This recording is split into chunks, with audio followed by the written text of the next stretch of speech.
রাশিয়ার স্বায়ত্তশাসিত অঞ্চল চেচনিয়ার রাজধানী গ্রোজনিতে একটি বহুতল ভবনে ড্রোন হামলা চালিয়েছে ইউক্রেন। এটা এখন পর্যন্ত চেচনিয়ার নেতা রমজান কাদিরভের বাসভবনের সবচেয়ে নিকটবর্তী হামলাগুলোর একটি। তদন্তমূলক সংস্থা আগেন্স ভোয়ের মতে ভবনটি কাদিরভের বাসভবন থেকে মাত্র ৮৩০ মিটার দূরে। এ হামলায় ব্যাপক ক্ষুব্ধ প্রতিক্রিয়া জানিয়েছেন রমজান কাদিরভ। শিগগিরই এর বদলা নেয়ার হুঙ্কার জানিয়েছেন তিনি।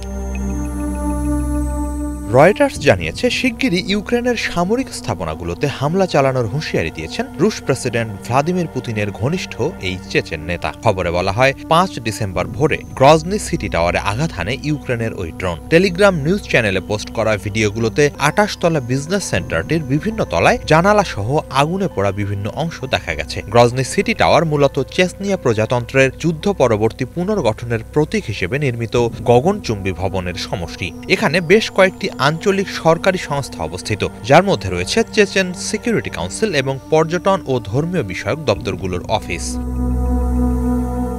স্থানীয় সংবাদ মাধ্যমগুলো জানিয়েছে ওই ড্রোন হামলার পরপরই ৫ ডিসেম্বর ভোরে গ্রজনি ও আশপাশের অঞ্চলের কয়েকটি শহরের বিমানবন্দরে বেসামরিক বিমান চলাচল কর্তৃপক্ষ সাময়িক উড্ডয়ন নিষেধাজ্ঞা জারি করে। এরপরই এক টেলিগ্রাম বার্তায় রমজান কাদিরভ জানান একটি ইউক্রেনীয় ড্রোন চেচেন রাজধানী গ্রজনির একটি বহুতল ভবনে আঘাত এনেছে। এতে ভবনটি ব্যাপকভাবে ক্ষতিগ্রস্ত হয়েছে, তবে কোনো হতাহতের ঘটনা ঘটেনি।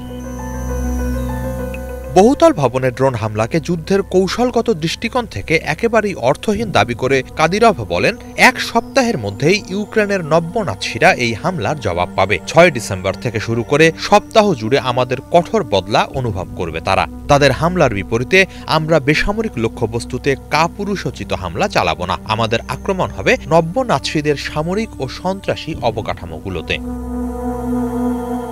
চেচনিয়ায় ইউক্রেনের হামলা এই প্রথম নয়। এর আগেও এই অঞ্চলের বেশ কয়েকটি স্থানে ড্রোন হামলা চালিয়েছে ইউক্রেনীয়রা। এর মধ্যে একটি পুলিশ ব্যারাক ও একটি সামরিক প্রশিক্ষণ একাডেমিও আছে। ওইসব হামলার পরও ইউক্রেনের বিরুদ্ধে চূড়ান্ত বদলা নেয়ার হুঁশিয়ারি দেন কাদিরভ।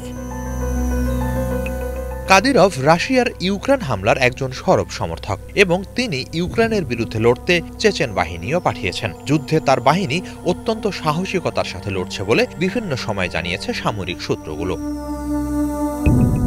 এদিকে এরই মাঝে ইউক্রেন জুড়ে বিদ্যুৎ ও পরিবহন অবকাঠামো লক্ষ্য করে ব্যাপক ড্রোন ও ক্ষেপণাস্ত্র হামলা চালিয়েছে রাশিয়া। ৫ ডিসেম্বর দিনগত রাতভর এই হামলা চালানো হয়। রয়টার্সের প্রতিবেদন অনুসারে হামলায় ইউক্রেনের অন্তত ৮টি অঞ্চলে বিদ্যুৎ স্থাপনা ব্যাপকভাবে ক্ষতিগ্রস্ত হয়েছে। বেশ কিছু এলাকা চলে গেছে ব্ল্যাক আউটে।